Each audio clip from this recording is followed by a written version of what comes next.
Good afternoon, everybody. And we are glad to have you on this webinar that is being hosted by Ask Consultancy. We are extremely glad to have all of you here. So let me just give you a brief about. You already know what the webinar is about. It's about global, global migration and wealth management, and everything that's about, all the legalities we'll be talking about in this webinar. I'll just give you a brief about Ask Consultancy. I'm sure all of you already know, but we basically help individuals and businesses and entrepreneurs with legal with all the legal setup things in UAE, and we help them with investment opportunities, people who are willing to come to UAE, set up a business, invest, and everything that's beneficial. So our goal is just to make the entire process of investment and everything very simple, clear, and trustworthy, in short. So today we have Miss Shireen, as promised, here with us, and she is going to guide you on these topics. And without any further ado, I think we should just start it. We don't want to keep anybody waiting. Okay, so Miss Shireen, please start. Okay. Thank you, Sunidhi, for the introduction. Thank you, everybody, for joining. This shows that people are also trying to seek the right legal knowledge, as well as trying to now understand the terms or the things or the tools, I would say, that are very necessary in today's world when people are going global, when businesses are moving across, when succession planning is coming into play for properties or maybe investments across the borders, cross-border disputes, and so many other things that are now becoming very part of common trade in this globalized world. So our intention today to have this webinar was to actually give an overview of how structuring works, what works for every other kind of situation. See, everything does not work for everybody, so it's very specific to individual situations. Maybe you are here for yourself, maybe you are here as a channel partner, maybe you are here to guide others along the way as well, or maybe just to understand. But whatever the purpose may be for you, the intention is always to abide the rightful knowledge, because of simple miscalculation or a wrong step, something can have the boom effect, right? So we don't want that to be part of the process. That is why we have communities, we do webinars, we have information on our website, LinkedIn, social media pages, wherein we say that as a law firm, we are very much happy to serve people across borders and then guide them rightfully legally. So before I dive into the presentation, I would just wait a minute. I think more people are joining in, so I would just wait for a minute and then let everybody join in. And yeah, in the meantime, I'll just get the presentation ready, because I like to present it through the presentation so that everybody gets an overview of what I'm talking as well.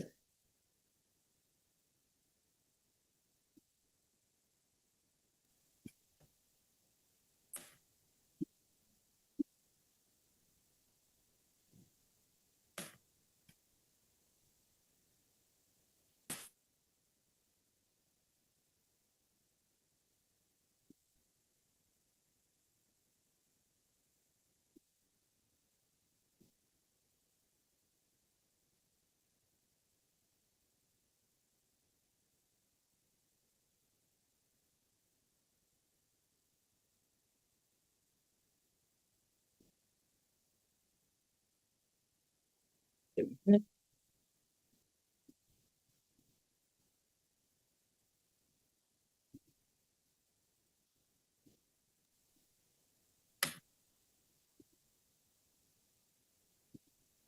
think something is Sunidhi, can you check if Yes, you I can see. And also, guys, everybody who's raising hands, please just let's resume with this PPT and everything. Once everything is done, then we'll ask. We'll let everybody ask questions, and we can see the screen, Shireen. It's visible. Okay, perfect. So the goal today is to give you an overview and understand what are the root problems, as well as what are the legal tools for globalization and structuring your wealth or assets, or even if, say, it's just about running your businesses across in different multiple countries, then how you can maximize that with the right opportunity and the right structure. But having said that, I would also like to give a caveat here that to each situation is different. This is giving you like a bird eye view, but to go into the specifics, we'll obviously need to have a one-on-one consultations, which you can probably book or maybe reach out to us at later point of time if need be. So I've always as I've come across a lot of people in my career in the legal industry, I know that people have emotional challenges as well of going global, and that's the major challenge. Besides even getting out of your comfort zone in your home country, etc. But a lot of people think that, is this the right step for me? Am I doing the right thing for my business? How am I going to manage how am I going to protect, for example, if it's a brand that I'm building, how am I going to protect it across border? What are the legalities around import, export, where should be my base, etc. So all of these things come into your mind, and this I call the emotional challenges of going global.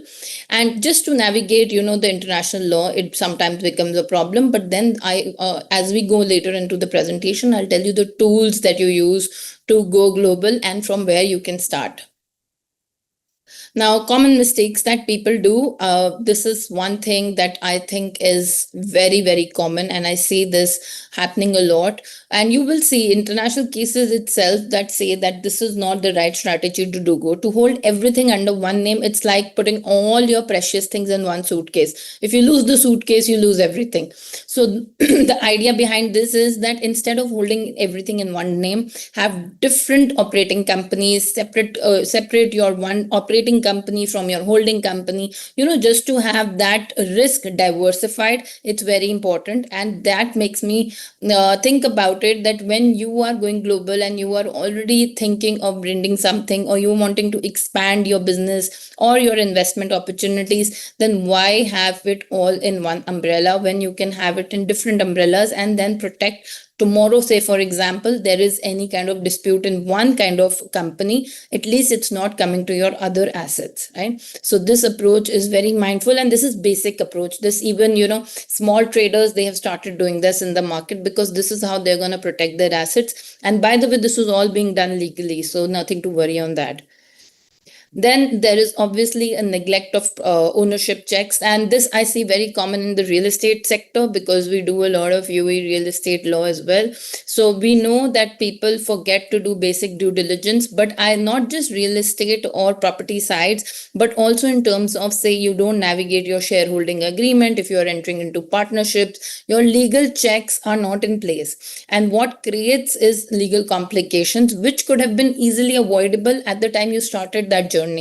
Maybe you save a lot of time, energy, effort later on, plus you save a lot of money with just basic checks in place. And especially in the real estate industry, when we talk about the real estate law here, it's very common for properties not being verified beforehand, for your SPAs not being verified beforehand, and then later you are being overpromised by maybe your brokers or maybe agents, or somebody is overpromising you something. And if that would have been taken care of at that point, and you would have calculated what could have gone wrong, then legal ownership checks would have made all the difference. So I, not just this way, but in anything that you are going out, you are having a distribution agreement with, for your import export trade, anything, so having everything in check is very important, and to know your rights, and so that you can be prepared for the roadmap ahead. Okay, this is, of course, I'm not the tax expert in terms of every jurisdiction has its own tax tax laws, taxation policies, tax treaties with UAE or other countries. But what I do understand from a holistic point of view is when I talk to clients and they are like, Shireen, we want to bring in funds, but maybe we will come under the ambit of tax authorities, etc. So all those specific laws, how you navigate them from the beginning, you need to have two experts appointed by yourself. Now, of course, you should have somebody in the UAE helping you with the legalities here. But your tax will also be dependent on the country that you are taking residency of. So, for example, you are a UK investor or a UK tax resident, then you know that UK will tax on your income even if that income is arising outside. But because you are a UK tax resident, you will be you will be taxed on that income. So having said that, the HMRC, they will come after you. So, there's a strategic tax planning that can come into play with corporate structures, the tools that we are going to discuss in future. Sometimes they will apply to you, sometimes they won't be applicable to your case. But just to know about them, just to understand these terms is very important. And of course, this is one of the most common mistakes that I see people making, is that they are choosing randomly, they are choosing things which are like, you're covering with a band-aid, a broken pipe, which underneath is not being repaired at all by its own, but you are doing quick fix on it just for that overview, that upper skin that you want to see is fine, and it's giving you a temporary solution. Quick fix schemes in kind of corporate planning, expansion, globalization, immigration is not the right solution. I do lose a lot of cases in terms of refusing them, that sometimes I'm not able to cater to that particular expectation, because you cannot say that you want to eat the egg and then simultaneously say you don't want to break the egg too. You can maximize your regulatory framework, you can maximize your tax potential, you can just minimize the risk, everything, but you say you can avoid it completely, no. And this quick fix will give you that. So quick fixes are, they look nice on it, but sometimes they don't work for you. I see every day, I see that, some companies, they start opening in free zone without even realizing that tomorrow if they have to operate in mainland, it's a hassle for them. So all these small things that I say are quick fixes should be avoided. Yeah. So I wanted to actually give a real case study of recently we've dealt with a case. This was a UK based client who invested in Dubai without adequate legal and tax structuring. And this, so what essentially happens is that if you are kind of working in the UK, you're being in the UK, your income in the UK, any capital gain, any kind of income that you generate from your UAE property, anything, even if it's, it's maybe rental income, anything, it will be taxed in the UK. But however, if you do it through a company, you can save a lot more taxes if you do it efficiently. And this is the issue, especially now. That's why you see the Henley and Partners report telling you that a lot of investors and millionaires from the UK are moving to UAE and other places, just because the tax system in those countries have become so exorbitant that people feel that the rich are being targeted, the people who are actually generating income are being targeted. And it's not about, hiding your tax. It's so much about substantially planning economically in such a sound manner that tomorrow if there is a problem, you are covered, your solution is already there. You are seeing, in law we always foresee something which you cannot see. So obviously we need to foresee that situation, and we need to be guarded. Our guard should be on from the very beginning. And if there is, for example, when it says that, if there is not proper structure, or everything is being combined, the company, the operating company is under one holding company, the assets are in under one holding company, everything is that. So tomorrow if there is exposure to even one asset of yours, everything will be at that point of time frozen. Your bank accounts will be frozen as well, and everything will be under the ambit of that particular one operational case, or a legal liability or legal exposure that you are risking everything to. So we always have this cover in place. And also what these structures and what these investments they do is they give you an asset protection strategy. And it's not just, believe me guys, it's not just for the HNIs or ultra HNIs who are doing this. Now even people who understand that how they can protect their assets. Now so many investors coming to UAE coming from different places. Of course, they have assets back home, they have assets here, they might be having assets globally, they might be having companies globally from where they are functioning. Now, the purpose of asset protection is to maybe open a DIFC foundation and put everything in there, or maybe have a special purpose vehicle and put everything in there. Firstly, it becomes consolidated. Second, SPVs can then have separate companies as well inside it. So everything can be asset protected as well. Succession planning can become very easy. Now, you don't have to make wills in every country to do it, right? You need to have one will as in the form of a DIFC foundation, which is a living will, which will, by the charters, you will govern everything by it, and it will be applicable globally if all jurisdictions permit.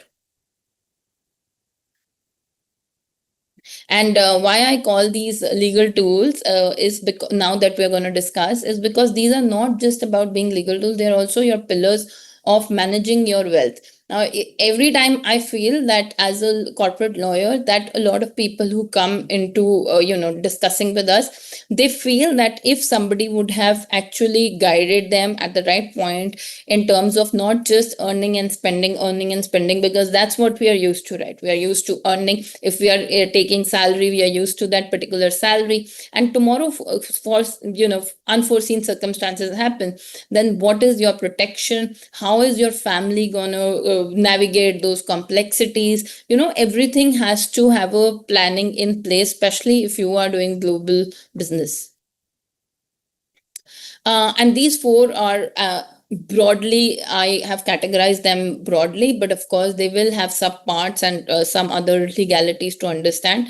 But just understanding like a holding company, usually, for example, you are a startup, and a startup has a brand that it is building, it's a trademark they are building. So, what essentially happens is that you want to protect the asset, even if the operating company, your trademark should be protected, your copyrights, patent should be protected, even if the operating company has some or the other issue or legal liability coming to it, or maybe it's just in a random XYZ dispute, or maybe you're just going to pitch to investors. So, even investors like clean structures, the holding company could have the IP rights, or you can call it maybe the holding company slash the parent company could have the IP rights, and your subsidiaries can work in different ways, so that any of the subsidiaries or branch companies goes through any problem, it does not come to first the brand itself, the company itself. And there are a number of global examples like Nike, like big companies, Adidas. There are so many companies that have their IPR in a different company, and they just assign it for a royalty fee to their subsidiaries. And this is a very important method of having a holding company. Now, holding company in UAE also, we have different jurisdictions where you can open up a holding company. Mainland could have a holding company for businesses, for holding assets, but just depends on your major reason and purpose of doing it. It's like we can only, like a doctor can prescribe a medicine only after a diagnosis. Similarly, we can also do that. Then comes SPV, as special purpose vehicles, basically done to maybe complex the structure, but at the same time, the complexity, what it is doing is it is protecting the UBO, which is the ultimate beneficiary owner. And this is a very common vehicle or a tool that is being used now by everybody buying property in UAE, or not just buying property, even people who are exposing themselves to global businesses, having joint ventures. So SPVs are something that everybody is working on. Especially, you will see a lot of development coming, and every developer will have multiple SPVs for different projects, so that everything remains segregated. The third thing we come is these are the main tools for family offices, which are trust and foundations, and for people who have big families along with a lot of wealth as well. So I wouldn't say it is for people who have about 1, 2, 3, 4 assets. I would say if it goes beyond that and you plan to go beyond that globally, then having a trust or foundation in place is very important. It keeps you less exposed to a lot of tax also, and it's a very good tax vehicle as well. And then, of course, we have the legal second residencies, which are legitimately called the CBI program, which are citizenship by investment programs. Now, why I feel that we need to talk about this as well as part of wealth structuring is because some people, they don't, so it's called like it's like a tool that you're using for, firstly, is visa free access travel to a number of countries. So you're not potentially, because maybe sometimes you want to, work globally, you want to be, the global mobility factor should be easy for you. What you're looking into is with the passport of your choice, even if you with the passport that you already have, even if you want to travel, there are visa issues, travel issues, residency issues. There are so many other kind of complications, and you're just not perceived or looked at that way, the way you want to be. And so many people, that's why opt for the CBI programs as well. plus have UAE residency or any tax-free residency that they would like, and then have a company maybe operating from BVI, like an e-commerce company, which is like a British Virgin Island company. It's an offshore company. You're really never going to look into that company, going to physically look into the company, but the company has zero corporate tax. So that makes it all the way easy for you to live here, operate, and then have bank account here as well. So it's just gonna be, these are all kind of small structures. With maybe a Caribbean passport, you're able to travel everywhere. So just what happens is freedom, and that is what ultimately is the goal for wealth. The wealth, I think, should not be used for you being a slave of the wealth, rather than using the wealth in order so that you structure yourself in such a smart manner that you are moving across borders today, because the world is getting in such a fragile state at this point of time, that sometimes you want to move, sometimes you have change of plan, the kids want to go somewhere else. So global mobility is very important, and this is where the second citizenships also come into play.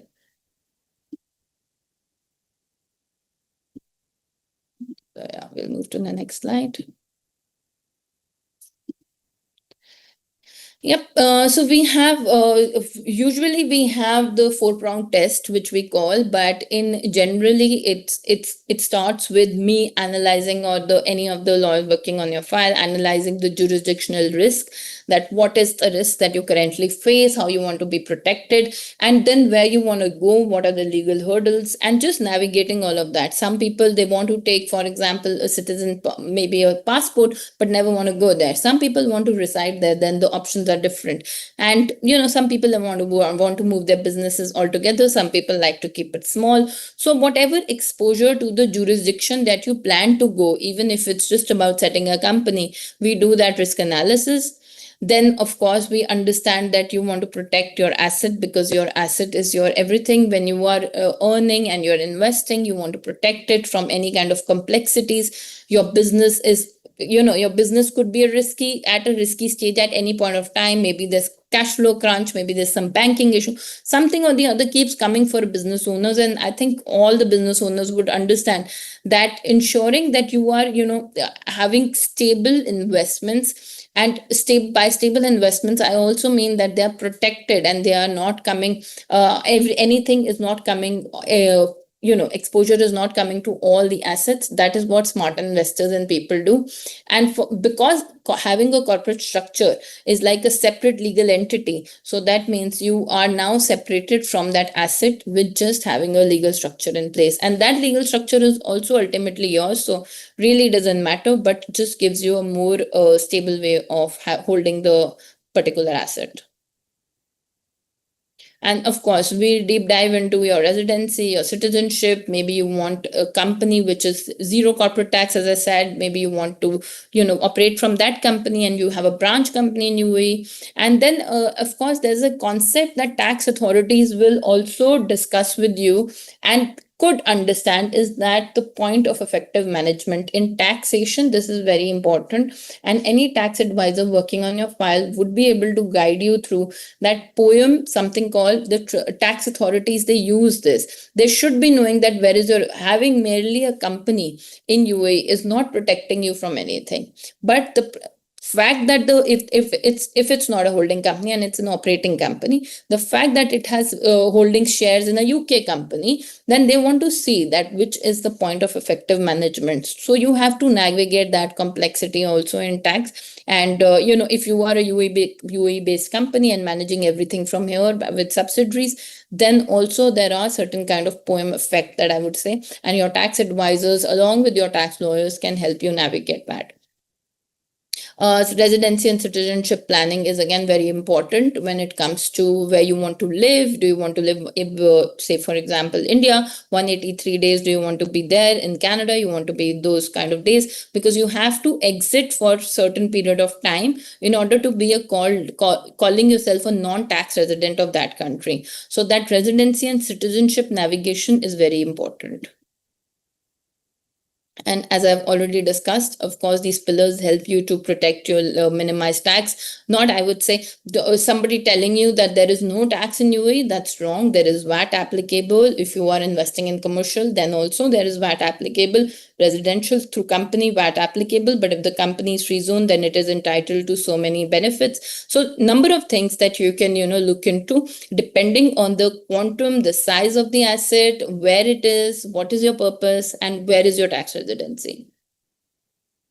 And as I always say, for cross-border trading, cross-border work, anything that you're doing, any agreement that you're having in place, it's so important nowadays. The world is moving towards something called the alternate dispute resolution. Have that in your agreement so that if any kind of conflict occurs, because you are sitting in one country and maybe your distributor or the person you're working with is from another country, and then what kind of law will apply? Then international law applies, and it just makes the situation so much more complex. Rather than having a alternate dispute resolution, just adding one clause that if tomorrow there is a problem that arises, we will choose, say for example, Dubai International Financial Center as our place of arbitration, place of mediation, place of reconciliation, right? So you will just appoint one person who will get to mediate between both of you, and coming to that conclusion will be not I would say immediately, but in the long run you will understand that you will save a lot more money, time, effort, and energy with alternate dispute resolution. And we obviously help a lot of companies do that. So if anything, you can also reach out to us. Yes, as I said, then we assist in all these kind of corporate structures that I told you.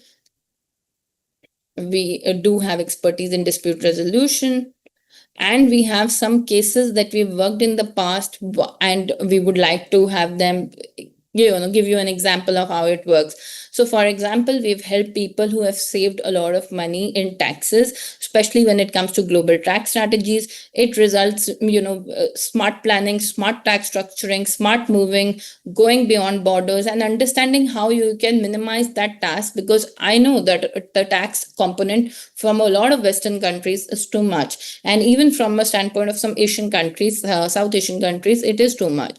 So just to navigate that smartly, we've been able to secure people with some annual savings. And what happens then is that you have more disposable income in your hand. And when you have disposable income, what do? You invest and build wealth. So that is also a component that comes towards, saving and investing smartly.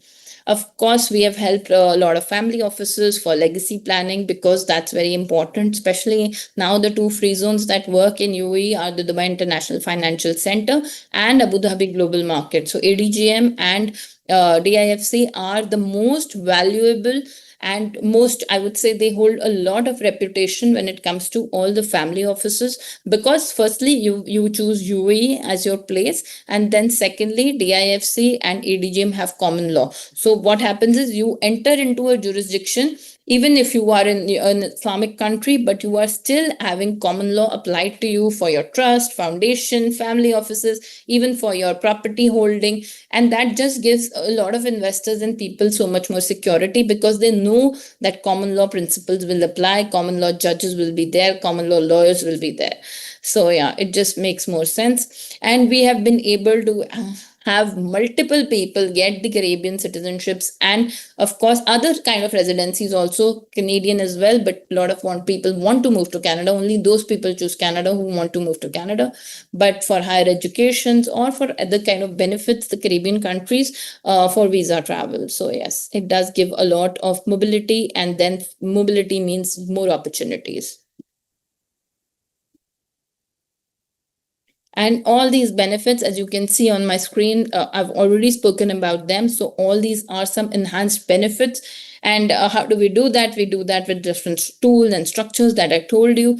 Of course, we need to understand, actually, it should make sense to you as well as to us. Sometimes I always tell clients that sometimes having such a complex structure does not make sense. You spend more money, and sometimes it's not even required. You could just have a simple solution to a very simple problem, which for you looks complex, but for us, because we deal with a lot of complex matters, we know that this is a very simple problem with a simple solution, and you don't need to do so much of so much of complex structures and spend so much of money. So yeah, these are all the points, and I would actually skip them so that we have more time for Q&A. Yep. So that is us giving you an overview of going global. In the future, we do plan to have some panelists as well. Actually, we had to have a panelist today, but due to some unforeseen circumstances, he was busy and he got stuck up. But he was a tax expert on this matter, and we really wanted him to come into play and explain you UAE tax residency. But having said that, the UAE tax residency again is a very somebody can only give you general advice, but when it comes to how you structure your company, businesses, everything here in UAE, you need to have a one-on-one consultation. That will make much more sense. Yeah, we are open for Q&As, and Sunidhi, I think. Ms. Shireen, so as we actually ran a newsletter, some people have sent some questions to us, which I think we should answer. I'm sure those people are here and maybe waiting for us to. So I'll tell you the questions and you can answer them. So somebody is asking, UAE has corporate tax and I want to open a company here, either in free zone or mainland. I have retail stores in India and overseas. So I think they're trying to ask about corporate tax and how it works in UAE. Yep. So UAE, as you know, is after 100,000 USD on the company profit of the company, then it's taxable. That is 375K EED. And below that, of course, this after you will cover all your expenses, etc. You will deduct all of that. And after that, if there's a profit, then there's a 9% corporate tax in place. Now, this 9% also, as per the requirement of the business or as per some kind of exemptions, will come into play. Like a free zones will have number of exemptions, but also they will have number of limitations of how you operate. For retail stores, usually if people want to do business within UAE, we always suggest mainland. Yeah. Perfect. I think he got his answer. Also, another question. So he's a 56-year-old male, and he's asking, is will important for me in UAE? I am Pakistani. This is what he's writing. Yes, so will is a very common thing that we get here in UAE. Anybody even investing in one project, one or property should have a UAE registered will. Your UAE registered will most likely in number of jurisdictions be covering all your assets as well. But your UAE will, if a Muslim can go for Muslim Shariat will because Shariat principles will apply. But if not, you have the non-Muslim wills in the Dubai court itself, in DIFC wills, or in your Abu Dhabi ADGM will. So depending on your asset and depending on the number of executor you want to appoint, etc., all these complexity, the cost, the government cost will come then. But yeah, these are the three options, and you definitely should have a will. It makes the probation process much more easy and succession planning much more easy here. Yeah. So another question is, if I am looking to invest in UAE, will I get a golden visa, and what are the conditions for it? Right. So investing in real estate in Dubai, Golden Visa has number of options. But if you invest in Golden Visa in Dubai, 2 million dirhams is the quantum that you have to invest. The property value should be more. Now, a lot of people think that the old properties, if you try to get them the valuation and the valuation says it's above 2 million or 2 million and above, you're able to get the Golden Visa too. Now, do you have to put the entire money up front for it? No. 24% is the 20% plus 4% DLD is the cost that you have to put. Okay, so there are so many questions. I'm just trying to filter which we have not covered so far. Yeah. Okay, so I have a company in UAE, but I am not there all the time. Somebody has my POA. Can they manage my asset? Who is going to help me manage my assets? Okay, interesting.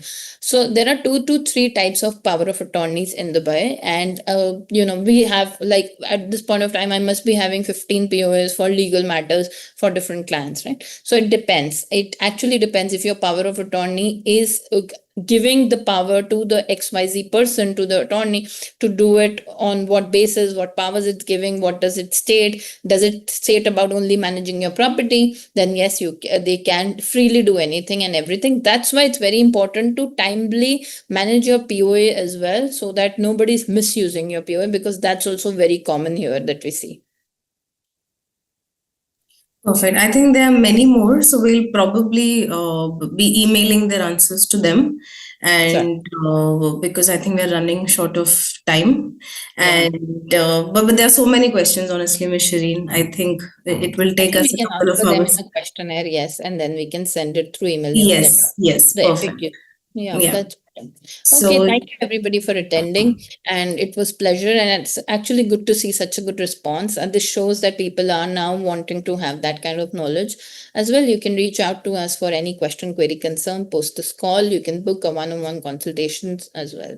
Thank you. So everybody, I've dropped in the email, which is info@the theaskconsultancy.com. So if you have any questions or anything that you would like to ask, you can just drop us an email. We anyway have all your details. So someone from our company will get in touch with you. And thank you so much for joining. We love the response. Thank you so much.